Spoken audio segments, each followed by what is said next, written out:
목사님께 몇 번 여쭸어요. 혹시 우리 같이 예배드릴 때 제가 오늘 본문으로 이야기한 적이 있느냐, 이런 얘기 한 적이 없다고 하셨어요. 그래서 안심하고 얘기를 하려고요. 왜냐하면 오늘 나눌 이야기는 이든교회 신학적 기초이기도 하고요. 이든교회 교인들은 많이 들었습니다. 여러 차례 들었는데 소일교회와는 나눈 적이 없는 것 같아서 이 말씀을 나눠야겠다 생각하게 되었고요. 또 하나는 제가 소일교회와 함께 예배드리는 동안 설교했던 것들을 뒤졌는데 희망이라는 말을 그렇게 많이 했더라고요. 근데 오늘 이야기도 희망에 관련된 이야기였습니다. 아마 희망을 잃어버린 것에 대한 반작용일 것 같기도 하고 희망이 필요하다는 데 대한 작용일 것 같기도 합니다. 그래서 이 시간 제가 먼저 묵상한 말씀을 함께 나누도록 하겠습니다. 우리가 한 번쯤은 들어봤던 이름이 있습니다. 프랑스 경제학자 토마 피케티라는 사람이 있습니다. 들어보셨죠? 2013년에 책을 하나 펴냈는데요. 21세기 자본이라는 책, 유명한 책입니다. 이 책에서 한 가지 중요한 개념을 이야기했어요. 소득 대비 자본 비율, 이걸 베타지수라고 불렀습니다. 이렇게 계산을 합니다. 간단하게요. 국민 순소득, 소득의 총량 대비 국민 순자산, 자본의 총량 비율인 거예요. 가지고 있는 총 자본을 국민이 가진 소득으로 나누는 겁니다.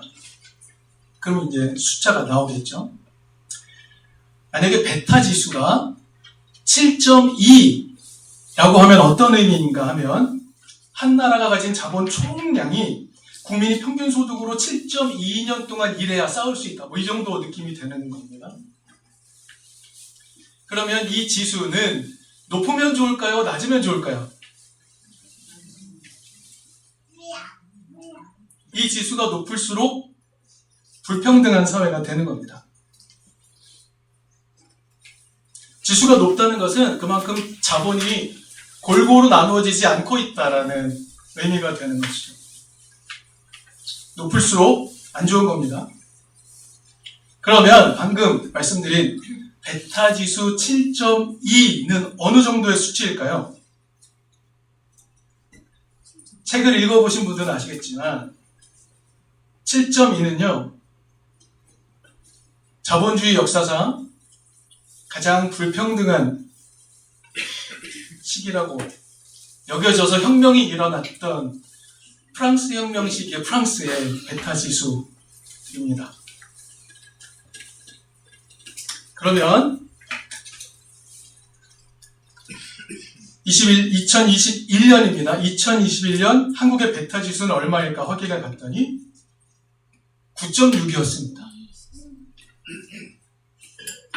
계산법마다 조금 다른데요. 어떤 계산법은 11.6까지 나오기도 합니다.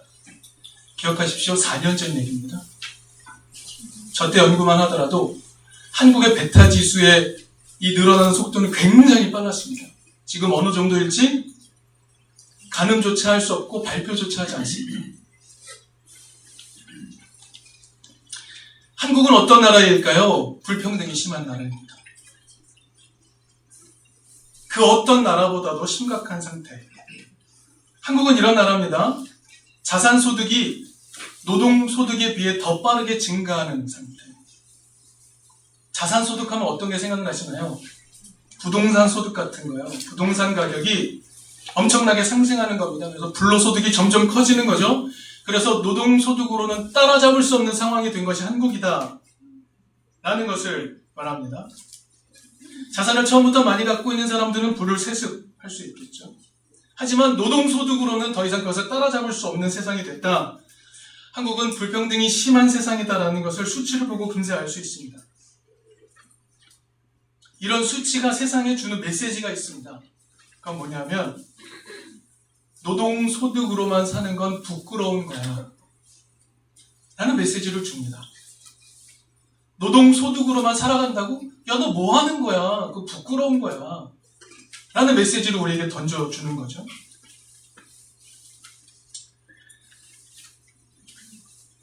다시 돌아가서 프랑스는 7.2 수준에서 혁명이 일어났다라고 연구를 했습니다. 그런데 한국은 왜 혁명이 안 일어날까요? 지난 한두 달 정도의 상황을 한번 우리가 헤아려 볼까요? 정치적 대혼란으로 인해서요, 사람들이 시위에 나섰습니다. 엄청난 사람들이 시위에 나섰죠. 근데 질서정연하게 시위를 했죠. 혁명일까요?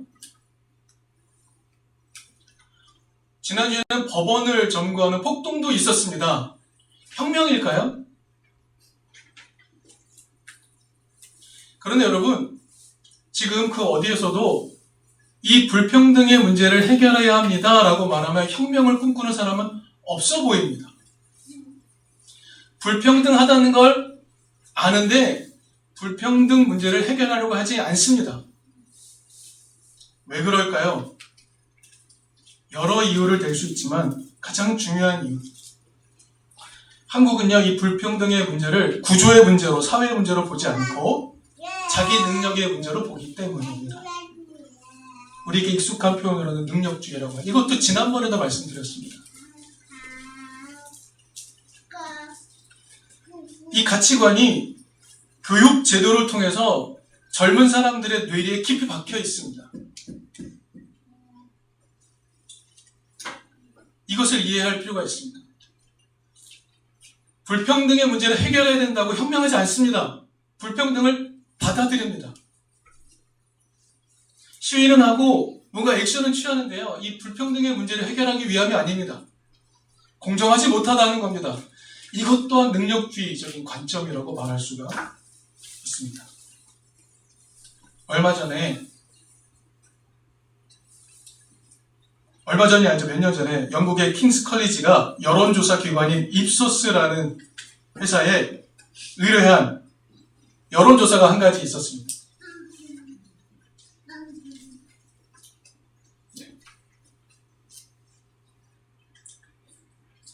한 나라 국가 내의 집단 간의 갈등 정도를 연구한 거예요. 각 나라 안에 집단 간에 어떤 갈등이 있는지 연구를 했습니다. 12개 항목이 있었는데요. 그 중에 7개 항목에서 한국이 1위를 했습니다. 축하할 일이 분명히 아니죠.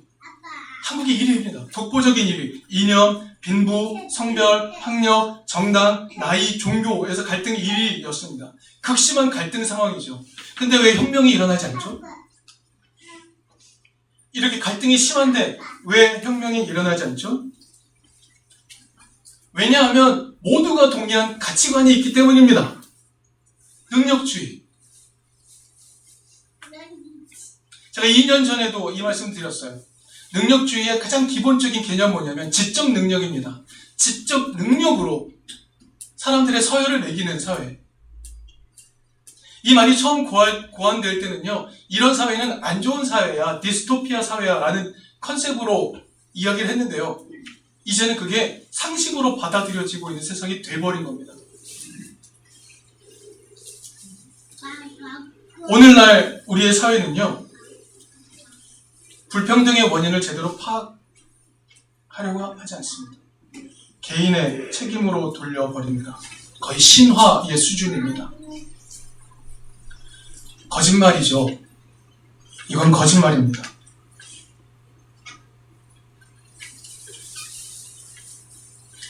이것이 거짓말이라는 것을 우리는 어떻게 알아차렸을까요? 우리는 성서를 읽기 때문입니다. 성서가 보여주는 하나님 나라 모습을 우리는 알아차렸기 때문입니다. 그래서 능력주의 세상이 신화의 세상이라는 걸 우리는 알게 됩니다. 오늘날 사회는 불평등이 너무나도 당연한 세상입니다. 이게 일상이 되어버렸습니다. 불평등에 중독이 되어 있습니다. 그래서 인식조차 하지 못합니다.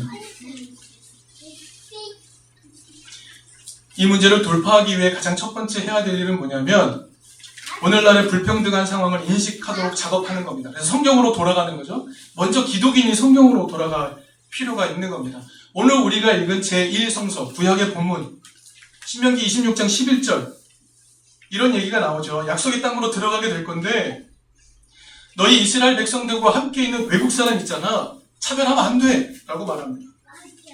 그리고 이렇게까지 말해요. 하나님이 주신 온갖 좋은 것으로 함께 나누라고 말합니다. 차별하지 않으시죠? 하나님 나라의 출발부터 차별하지 않으시는 겁니다.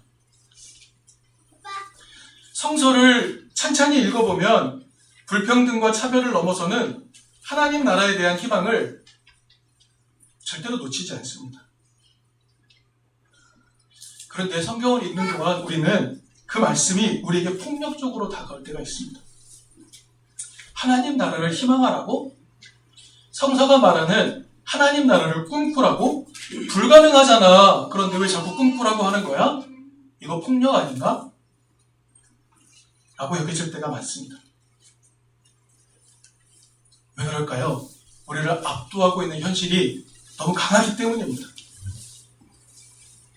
때때로 어른들은 이렇게 청년들에게 이야기합니다. 희망을 잃어가고 있는 세대를 향해서 너 희망을 가져야 돼 라고 나무랄 때도 있습니다. 그것 또한 폭력이죠. 우리는 이 현실의 힘이 하나님의 사랑을 압도한다고 느끼고 인정해버릴 때가 참 많이 있습니다.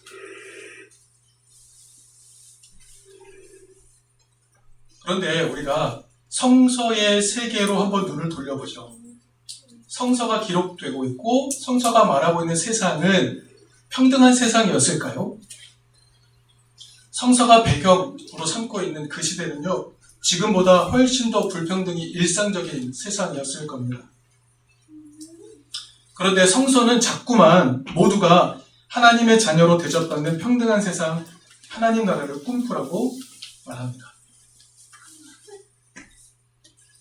성서의 배경, 그 세상은요, 우리가 읽어보면 조금도 발전하지 않았습니다. 조금도 나아지지 않습니다. 그럼에도 불구하고 성서는 계속해서 평등의 하나님 나라를 꿈꾸라고 우리를 초청합니다. 말씀드렸다시피 불가능한 거잖아요. 근데 왜 시켜요? 왜 희망하라 그래요? 폭력 아닙니까? 라고 말할 수도 있습니다. 그런데 성서는 조금도 양보하지 않습니다. 하나님 나라를 저 세상으로 밀어버리지 말고 지금 여기로 끌어올 수 있다고 말합니다. 성경이 포기하지 않습니다. 성서를 하나님의 사랑의 언어로 가득 찬 글로 우리가 받아들이고 있다면 이 말은 가능한 얘기 아닐까요? 이 말이 폭력으로 들린다는 건 어쩌면 우리가 하나님을 신뢰하지 않는다라는 반증 아닐까요?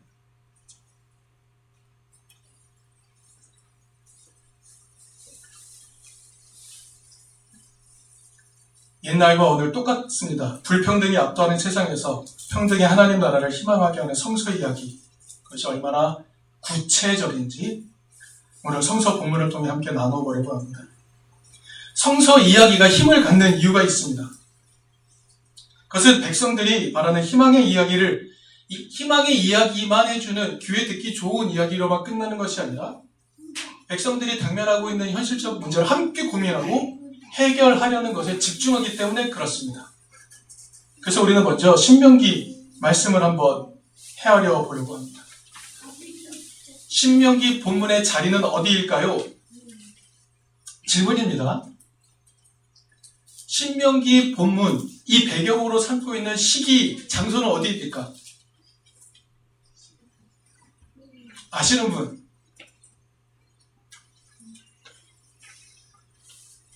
신명기는요, 이스라엘 백성이 탈이집트에서 광야에서 40년의 시간을 보냈습니다.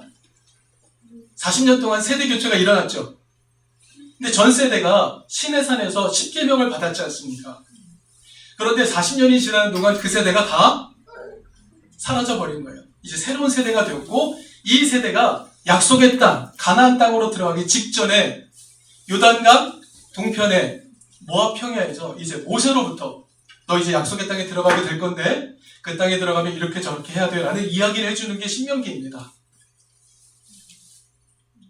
그래서 모세의 마지막 고별 설교인 거죠. 신명기는요 총 3개의 설교로 되어 있습니다. 앞에는 이스라엘이 어떻게 탈출했는지 그런 역사를 객관해주고요. 맨 마지막에는요, 이 말씀을 지키면 어떻게 되고 지키지 않으면 어떻게 되는지 이야기해줍니다. 가운데가 중요하겠죠.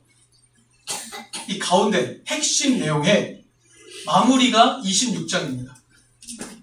신명기 26장은 매우 중요한 내용입니다. 이제 오늘 본문의 내용을 조금 천천히 살펴보면 모세가 이렇게 말합니다.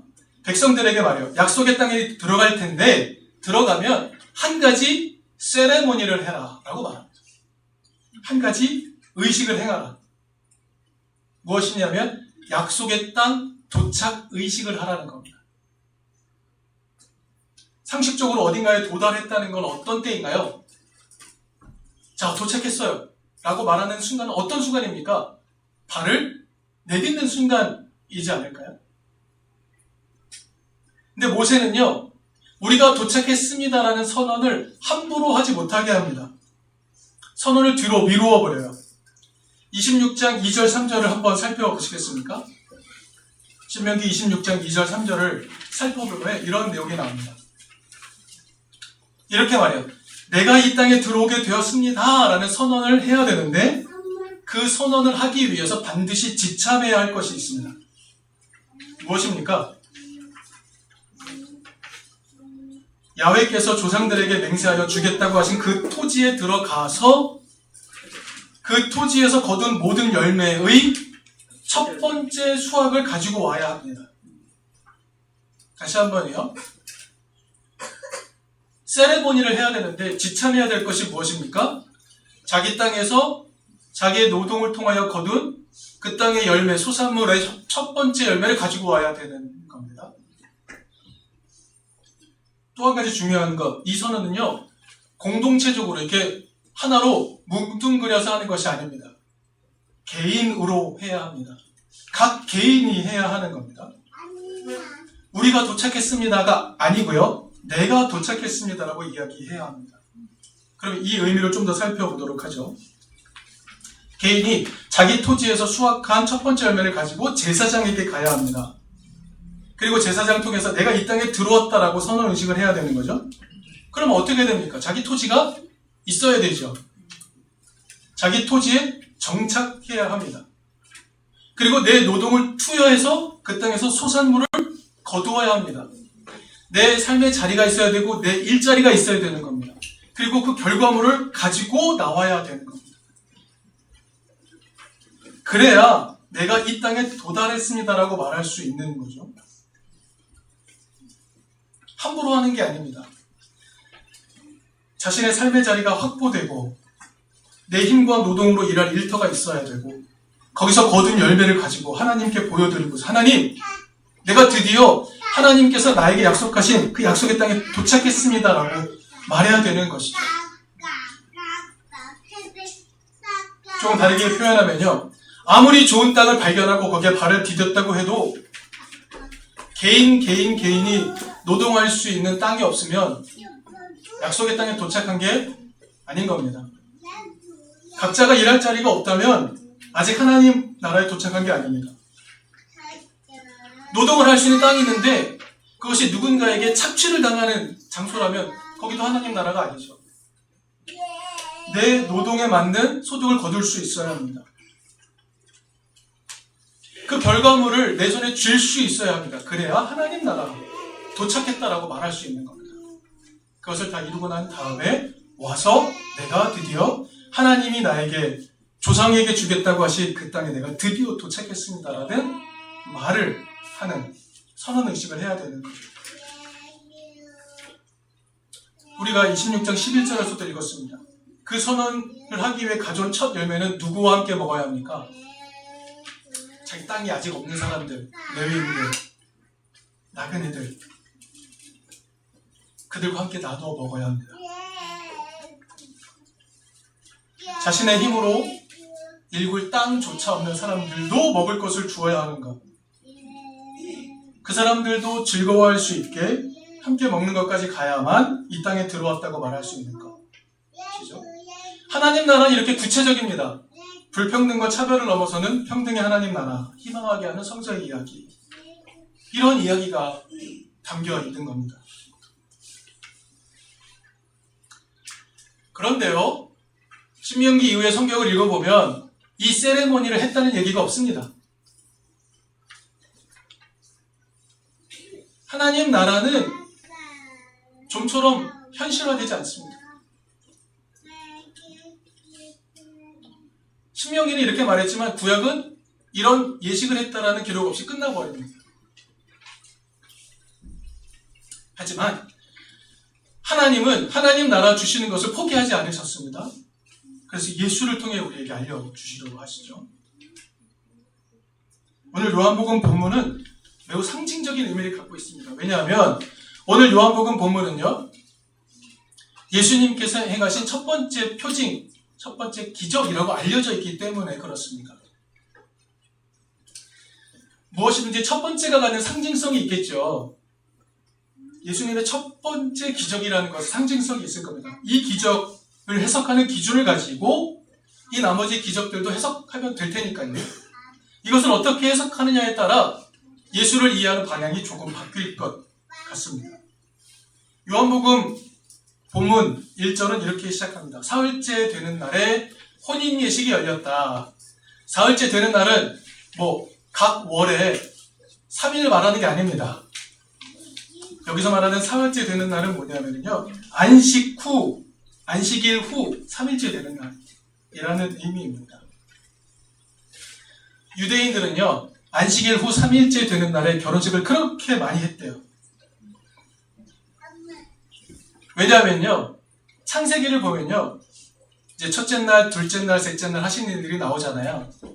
그런데 셋째 날에만 하나님 보시기에 좋았더라라는 말이 2번 나옵니다. 둘째 날은 없고요, 셋째 날에 몰려서 2번 나와요. 미신적인 느낌이 좀 들죠. 네. 그날은 복을 2배로 받을 수 있다고 생각을 하는 겁니다. 실제로 그렇습니다. 그래서 안식 후 셋째 날에 결혼 예식을 시작해서 그 다음 안식일까지 이어지는 겁니다. 결혼식 길게 합니다. 이 결혼 예식을 작심을 하고 결혼 예식이 벌어진다라는 건요, 준비를 오랫동안 했다는 이야기죠. 며칠 걸리는 결혼식을 하기 위해서 준비를 정말 철저히 하고서야 결혼식을 할 수 있는 겁니다. 예수님 고향 근처에 있는 갈릴리 가나에서 그런 결혼 예식이 열렸습니다. 성경 본문은 거기에 예수님 도착했을 때 예수님 어머니도 계셨다고 해요. 아마 친척의 결혼식일 수도 있을 것 같습니다. 문제가 생기죠. 포도주가 떨어집니다. 말씀드렸다시피 오랜 기간 결혼식을 진행해야 되니까 포도주를 준비하는 것은 상식이죠. 그리고 당대에는 결혼식을 저 멀리서 버스 대절해서 오는 게 아니잖아요. 내 마을에 있는 사람들이 와서 축하해 주는 것 아닙니까? 누가 올지 몇 명이 올지 가늠할 수 있습니다. 이 사람의 평소 주량도 알 수 있겠죠. 얼만큼 포도주를 준비하면 며칠에 결혼식을 할 수 있을지 가늠할 수 있는 겁니다.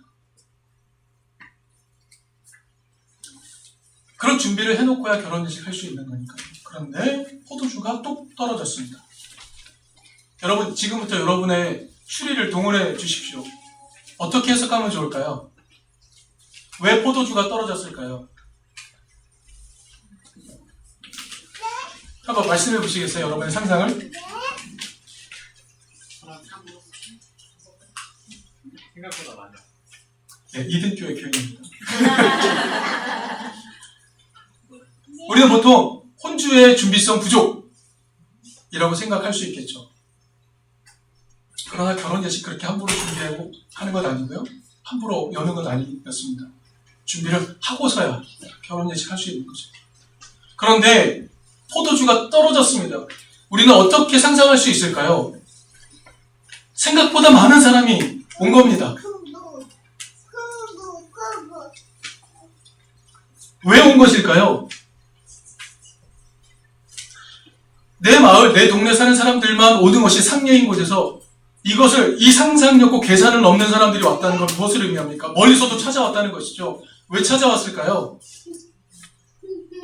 이 청년들을 축하해주고 싶어서, 이 청년들 너무 멋진 사람들인데 정말 축하해주고 싶어서 불원천리 마다하지 않고 찾아온 것 아니겠습니까? 축하해주고 싶어서, 축복해주고 싶어서 찾아왔겠죠. 이 사람들은 축복받을 만한 자격이 있는 사람들이었던 것 같습니다. 많은 사람들의 사랑을 받을 사람들이었던 것 같아요. 그런 상상을 해볼 수 있는 겁니다. 칭찬받던 두 사람이 결혼하는 거예요. 이 소문이 워낙 마을을 넘어서 소문이 나서 잘 모르던 사람들까지도 이 사람들을 축하해줘야 돼. 몰려왔겠죠. 결혼식을 시작을 했는데요. 시작하자마자 끝날 위기를 맞은 겁니다. 포도주가 없어서요. 본문을 잘 보면은요, 정결 예식에 사용되는 물을 담는 돌 항아리가 6개 있었다고 말해요. 여러분, 이 6이라는 숫자가 유대인들한테는 불완전을 의미하는 숫자입니다. 그래서 6, 이것도 별로 안 좋은 숫자예요. 그래서 이것을 어떤 학자들은 율법의 불완전성을 이야기한다. 왜냐하면요, 이 돌 항아리는 어떤 항아리냐면 손을 씻는 정결 예식을 행하기 위해 담아놓은 물이라는 거죠. 그럼 물을 조금 준비했던 걸까요? 아닙니다. 여기 있는 물도 다 동일할 만큼 사람들이 많이 왔겠죠. 물 항아리도 비어있던 겁니다. 예수께서 거기에 물을 채워다가 사람들에게 가져다 주려고 하십니다. 그 물은 곧바로 최고의 포도주로 변해서 많은 사람들의 축복 속에 혼인잔치가 이어지게 만듭니다. 사람들이 극찬을 하죠. 원래 좋은 거 줘서 취하게 한 다음에 그 다음에는 별로 안 좋은 거 내는 게 상례인데 지금까지도 좋은 것을 가지고 있었고요. 더 축복해주고 더 축하해주는 예식이 된 겁니다. 성서학자들은 이 포도주가 예수님의 보혈을 의미한다 이렇게 이야기하기도 하죠. 물이 포도주로 변한 것을 과학적으로 증명할 수 있습니까? 저는 할 수 없습니다. 하지만 이 의미를 이해할 수 있습니다. 이전보다 더 좋은 포도주가 나와서 사람들의 축복이 이어졌다라고 말합니다. 가난한 청년들이 벌이는 이 중요한 결혼 예식이 가난하다는 이유로 멈추지 않게 하시는 예수. 그 예수를 통해 나타난 하나님의 은총. 모든 사람들의 계속되는 축복 속에서 축제로 자신의 삶을 출발할 수 있게 하시는 것. 이게 예수의 첫 번째 기적의 의미일 것입니다. 젊은 사람들이 자신의 삶을 제대로 축복할 수 있게, 축복받으며 출발할 수 있게 만드신 것. 이게 예수의 첫 번째 기적이라고 믿습니다. 요한복음 2장에서 우리가 또 눈여겨보아야 할 대목이 하나 있습니다. 성서는 이 첫 번째 기적의 증인들을 이야기하죠. 누가 증인입니까? 물을 떠온 일꾼이라고 말합니다. 새로운 세상의 시작의 증인이 바로 이 일꾼들입니다. 허드렛 일을 하던 이 작은 사람들. 이 사람들이 새로운 하나님 나라의 증인이고 주체가 될 것이라고 말씀해 주시니까. 성경은 이렇게 구체적인 하나님 나라를 우리에게 계속 소개해 줍니다. 이런 하나님 나라 어떻습니까? 라고 성경은 계속 말을 걸어옵니다. 우리에게 하나님 나라의 희망을 소개해 주죠. 우리는 성경을 읽지만 그것을 희망으로 읽지 않고 폭력으로 읽어버릴 때가 많습니다. 안 됩니다. 불가능합니다. 우리의 언어와 우리의 의식 속에 배어버린 이 표현이 하나님 나라의 희망을 가로막을 때가 참 많습니다. 하지만 성서는 하나님 나라를 희망하라고 우리를 초대합니다. 성서는 조금도 하나님 나라를 저 세상으로 밀어버리지 않고 지금 여기에 이루어질 수 있다고 알려줍니다. 우리는 성서를 예수의 시각으로 읽는 사람들입니다. 오늘 우리의 삶의 자리가 불평등에 의해서 압도하는 그 세상의 힘에 의해서 숨죽이며 살아갈 수밖에 없다는 것을 알지만 그럼에도 불구하고 우리는 하나님 나라의 삶으로 살아갈 수 있다라고 희망을 가질 수 있어야 합니다.